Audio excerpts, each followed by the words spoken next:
Kembali lagi di channel saya, channel Mas Tani Milenial.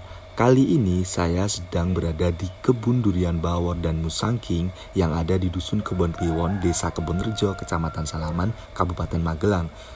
Dan ini adalah salah satu contoh indukan durian bawor yang terbukti sudah berbuah. Tanaman ini baru berusia sekitar 4,5 tahun, tapi tanaman ini sudah berbuah beberapa kali. Oke guys, jangan lupa tonton video ini sampai selesai supaya kalian dapat informasi dan tips seputar berkebun durian.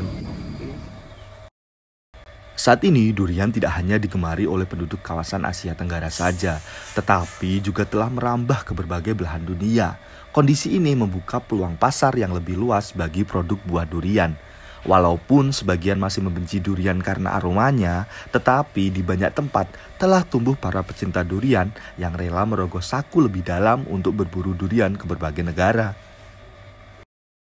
Data statistik menunjukkan Indonesia merupakan produsen buah durian terbesar di dunia, bersaing dengan Thailand dan juga Malaysia. Total produksi buah durian di tahun 2014 sendiri mencapai 855.000 ton yang dipanen dari areal seluas 69.000 hektar.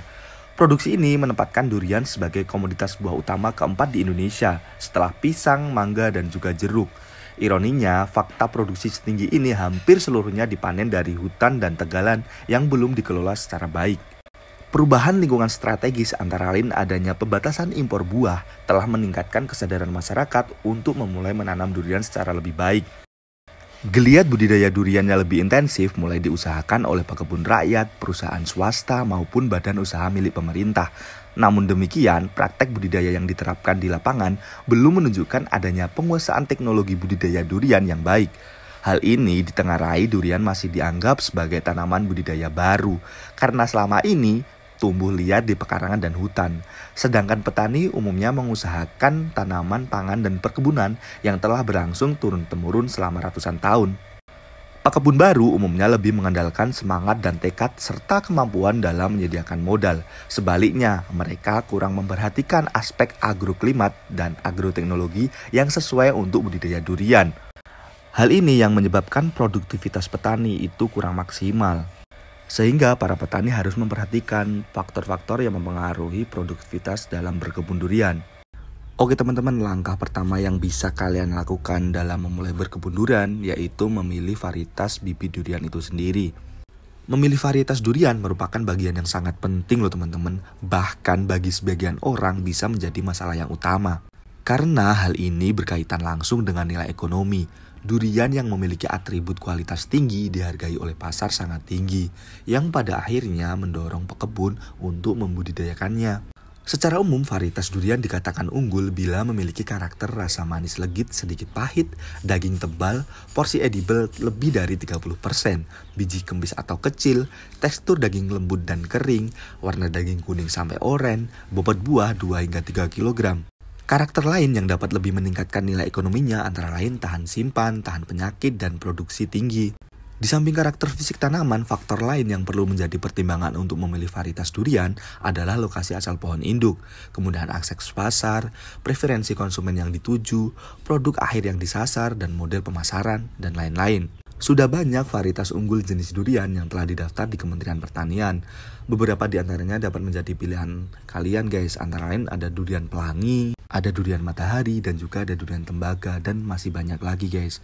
Nah kebetulan kalau di kebun ini ada 2 jenis yaitu durian bawor dan juga durian musangking. Untuk tahap selanjutnya yaitu pemilihan lokasi kebun durian. Penanaman durian perlu perencanaan yang cermat. Hal-hal yang perlu diperhatikan adalah pengukuran pH tanah yaitu pH yang berkisar 6-7. Kemudian memiliki curah hujan 1.500 hingga 2.500 mm per tahun. Ketinggian tanah kurang dari 800 mdpl, kemiringan 5 derajat hingga 20 derajat, jenis lempung berpasir, banyak bahan organik.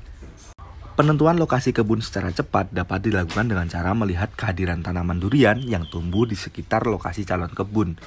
Bila di sekitar lokasi banyak terdapat durian yang tumbuh dan berproduksi baik, berarti lokasi tersebut sesuai untuk budidaya durian. Lokasi kebun juga dapat ditentukan berdasarkan varietas yang akan ditanam. Diusahakan sebelum membeli lahan disesuaikan dulu dengan agroklimat asal varietas yang akan ditanam. Kemudian langkah selanjutnya yaitu pemilihan benih bermutu. Benih bermutu menjadi salah satu penentu keberhasilan budidaya durian. Benih yang bermutu dicirikan dengan tampilan yang proporsional antara tinggi dan diameter batang. Pastikan bibit yang kalian peroleh atau kalian beli itu merupakan bibit hasil okulasi yang unggul ya guys. Jangan sampai kalian ketipu oleh seller-seller yang tidak bertanggung jawab, yang nantinya akan mempengaruhi hasil panen kalian. Nah, langkah selanjutnya yaitu kalian menentukan teknik penanaman. Yang pertama yang harus kalian perhatikan yaitu penentuan pola tanam. Jarak tanam sangat tergantung pada jenis dan kesuburan tanah, kultivar durian, serta sistem budidaya yang diterapkan.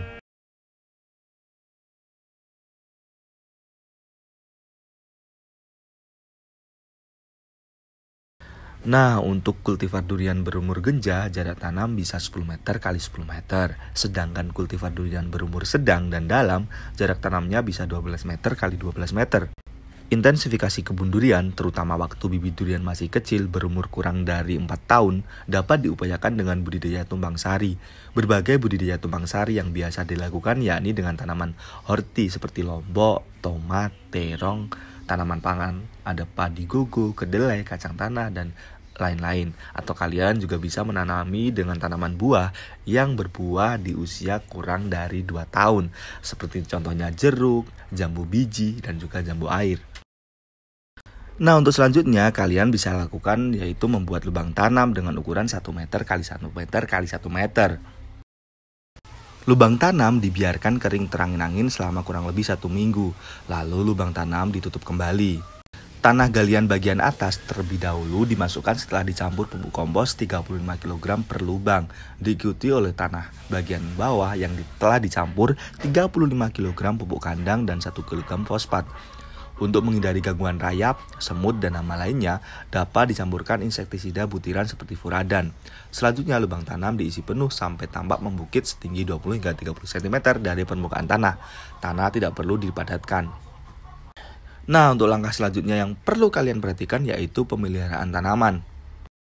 Nah, setelah 6 bulan pasca tanam, biasanya pohon durian terlihat rimbun, sehingga perlu dilakukan pemangkasan. Pemangkasan ini bertujuan untuk membentuk tajuk yang proporsional sehingga cahaya matahari dapat ditangkap secara optimal oleh tanaman. Pemangkasan dilakukan terutama pada cabang-cabang yang terlalu dekat dengan tanah dan tunas air. Pemangkasan dilakukan secara bertahap 1 atau 2 cabang terbawah. Target akhir pemangkasan cabang sampai setinggi 70 cm di atas permukaan tanah. Kemudian topping tajuk. Topping adalah memenggal batang utama pada ketinggian tertentu, bertujuan untuk mempertahankan agar tanaman tetap pendek dan mudah dalam mengelola bunga dan buah. Tanaman yang ditopping akan terhambat pertumbuhannya ke atas dan terdorong untuk tumbuh ke samping atau melebar. Cara melakukan topping adalah dengan memotong bagian utama pada ketinggian yang dikehendaki, umumnya 5-7 meter dari permukaan tanah, dengan panjang potongan tidak lebih dari sepertiga tinggi tanaman. Nah, hal selanjutnya yang perlu kalian perhatikan juga yaitu pemupukan. Sebelum melakukan pemupukan, kita harus melihat keadaan tanah, kebutuhan tanaman, akan pupuk dan unsur hara yang terkandung dalam tanah. Pada tahap awal, buatlah selokan melingkari tanaman. Garis tengah selokan disesuaikan dengan lebarnya tajuk pohon. Kedalaman selokan dibuat 20 hingga 30 cm. Tanah cangkulan disisihkan di pinggirnya. Sesudah pupuk disebar secara merata ke dalam selokan, tanah tadi dikembalikan untuk menutup selokan. Nah, selanjutnya jenis pupuk yang digunakan untuk memupuk durian antara lain ada pupuk kandang atau kompos, pupuk hijau, serta pupuk buatan. Pemupukan yang tepat dapat membuat tanaman tumbuh subur. Setelah 3 bulan ditanam, durian membutuhkan pemupukan susulan NPK sebanyak 200 gram per pohonnya. Selanjutnya, pemupukan susulan dengan NPK itu dilakukan rutin setiap 4 bulan sekali sampai tanaman berumur 3 tahun. Setahun sekali, tanaman dipupuk dengan pupuk organik atau kompos atau pupuk kandang berjumlah 60-100 kg per pohonnya pada musim kemarau. Nah, untuk pemupukan selanjutnya, kalian bisa sesuaikan sesuai dengan kebutuhan tanaman kalian dengan melihat bagaimana kondisi tanah dan juga pohon durian kalian. Informasi praktis budidaya durian ini saya ambil dari Pusat Penelitian dan Pengembangan Hortikultura Badan Penelitian dan Pengembangan Pertanian, Kementerian Pertanian yang ditulis oleh Panca Jarot Santoso. Semoga informasi ini bermanfaat buat kalian guys. Tapi jangan lupa kalian bisa mencari literatur lain yang menurut kalian cocok untuk diri kalian. Karena setiap daerah memiliki cuaca, iklim, dan kondisi tanah yang berbeda-beda guys. Gitu. Oke guys, terima kasih kalian sudah menonton video ini. Jangan lupa untuk subscribe ya guys, supaya saya lebih semangat lagi mengupload konten-konten seputar berkebun buah. Oke guys. Thank you.